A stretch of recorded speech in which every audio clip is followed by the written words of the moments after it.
হ্যাঁ, এই প্রশ্নটা দেখো, কোনো সরলরৈখিক চাহিদা রেখার উপর বিন্দুগত স্থিতিস্থাপকতা কিভাবে নির্ণয় করবে? খুব সিম্পল। কোনো সরলরৈখিক চাহিদা রেখার উপর অবস্থিত কোনো বিন্দুতে স্থিতিস্থাপকতা সমান সমান, এই সূত্রটা মনে রাখতে হবে, ওই বিন্দু থেকে চাহিদা রেখার নিম্নাংশ বাই ওই বিন্দু থেকে চাহিদা রেখার ঊর্ধ্বাংশ। ধরা যাক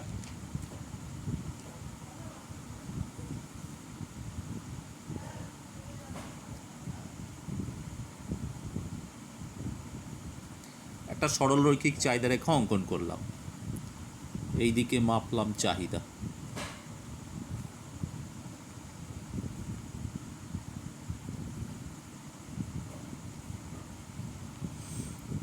এর মাঝখানে একটা বিন্দু নিলাম, ঠিক মাঝখানে, ধরো ই একটা মধ্যবিন্দু, আর এইটা নাম দিলাম এ, এটা নাম দিলাম বি। তাহলে এ বি হচ্ছে একটি সরলরৈখিক চাহিদা রেখা। তাহলে চিত্রে এ বি হলো একটি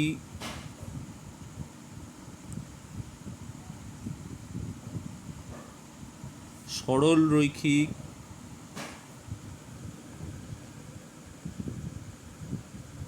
চাহিদা রেখা।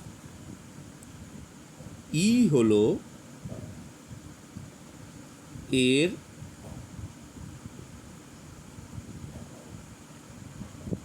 মধ্যবিন্দু। তাহলে ই যদি মধ্যবিন্দু হয়, তাহলে দেখো ই বি আর ই এ, ধরা যাক এ বি 10 সেন্টিমিটার, তাহলে ই বি সমান সমান 5 সেন্টিমিটার হবে, ই এ সমান সমান 5 সেন্টিমিটার হবে। তাহলে ই বিন্দুতে স্থিতিস্থাপকতা কত হবে? সূত্র কি বলছে? যে বিন্দুতে স্থিতিস্থাপকতা নির্ণয় করবে, অবস্থিত কোনো বিন্দুতে স্থিতিস্থাপকতা, ধরা যাক এখানে ই বিন্দুতে স্থিতিস্থাপকতা, কি বলছে? ওই বিন্দু থেকে চাহিদা রেখার নিম্নাংশ। তাহলে ওই বিন্দু থেকে, অর্থাৎ ই বিন্দু থেকে চাহিদা রেখার নিচের অংশ, নিচের অংশ কোনটা? ই বি হচ্ছে নিচের অংশ, তাকে ভাগ করব বাই ওই বিন্দু থেকে চাহিদা রেখার ঊর্ধ্বাংশ, অর্থাৎ ঊর্ধ্বাংশ কতটা? ই এ। তার মানে নিম্নাংশ ই বিকে ঊর্ধ্বাংশ ই এ দিয়ে ভাগ করব। তাহলে নিম্নাংশ যদি 5 সেন্টিমিটার হয় ই বি, তাকে ঊর্ধ্বাংশ ই এ সেটাও তো 5 সেন্টিমিটার। তাহলে 5 সেন্টিমিটারকে 5 সেন্টিমিটার দিয়ে ভাগ, তার মানে 1 হবে। তাহলে ওটা লিখলাম, চিত্রে এ বি হলো একটি সরলরৈখিক চাহিদা রেখা, ই হলো মধ্যবিন্দু। তাহলে ই বিন্দুতে স্থিতিস্থাপকতা সমান সমান ই বি বাই ই এ সমান সমান 1 সমান সমান একক স্থিতিস্থাপক।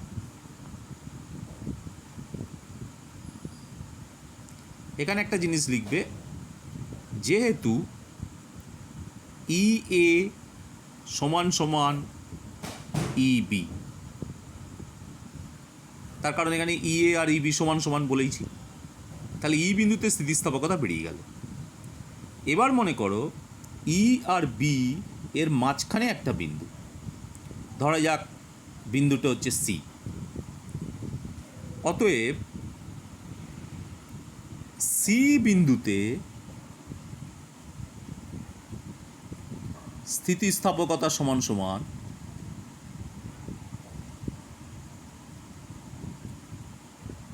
কত হবে? C B bye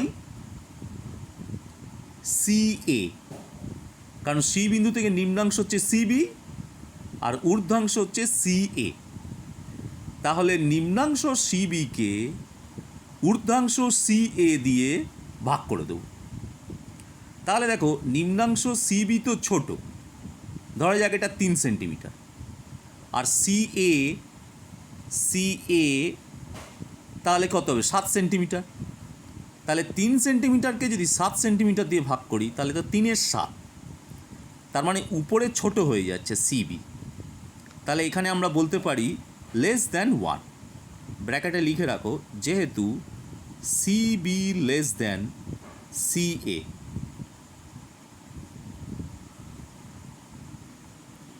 okay, equal to আমরা বলতে পারি অস্থিতিস্থাপক। কারণ আমরা আগেই বলেছি 1-এর ছোট হলে অস্থিতিস্থাপক, 1-এর সমান হলে একক স্থিতিস্থাপক। এবার দেখো ই আর এর মাঝখানে যদি কোনো বিন্দু হয়, ধরা যাক এখানে একটা বিন্দু নিলাম ডি, তাহলে ডি বিন্দুতে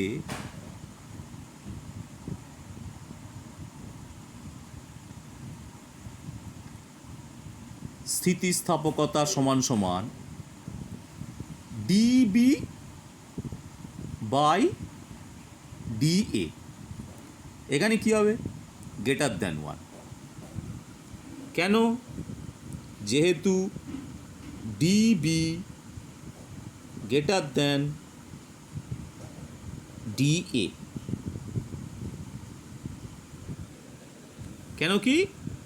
ডিবি ধরো এখানে 7 সেন্টিমিটার হয়ে গেছে আর ডিএ 3 সেন্টিমিটার হয়ে গেছে, তার মানে ডিবিকে যদি ডিএ দিয়ে ভাগ করি 7 সেন্টিমিটার বাই 3 সেন্টিমিটার, তাহলে দেখো 1-এর বেশি হবে, যেহেতু ডিবি <, তাহলে 1-এর বেশি হলে এটাকে আমরা কি বলবো? স্থিতিস্থাপক। এবারে দেখো বি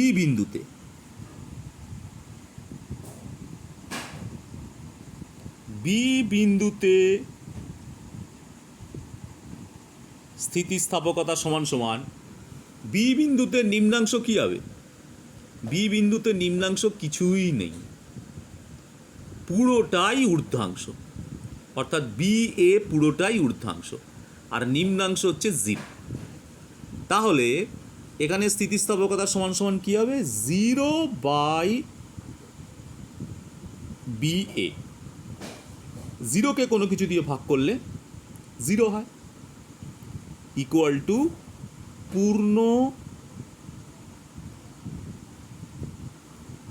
অস্থিতিস্থাপক। আর লাস্ট, যদি এ বিন্দুতে নির্ণয় করতে পারে, এ বিন্দুতে কি হবে? এ বিন্দুতে স্থিতিস্থাপকতা সমান সমান, এক্ষেত্রে কি হবে? এ বি পুরোটাই নিম্নাংশ। এ বিন্দু থেকে যদি নিম্নাংশ ধরি, এ বি পুরোটাই নিম্নাংশ, তাহলে ঊর্ধ্বাংশ কি হবে? কিচ্ছু হবে না, 0। তাহলে এখানে এ বিন্দুতে স্থিতিস্থাপকতা হবে এ বি নিম্নাংশ বাই ঊর্ধ্বাংশ 0। 0 দিয়ে যদি কোনো কিছুকে ভাগ করি তাহলে হবে ইনফিনিটি, ইকুয়াল টু পূর্ণ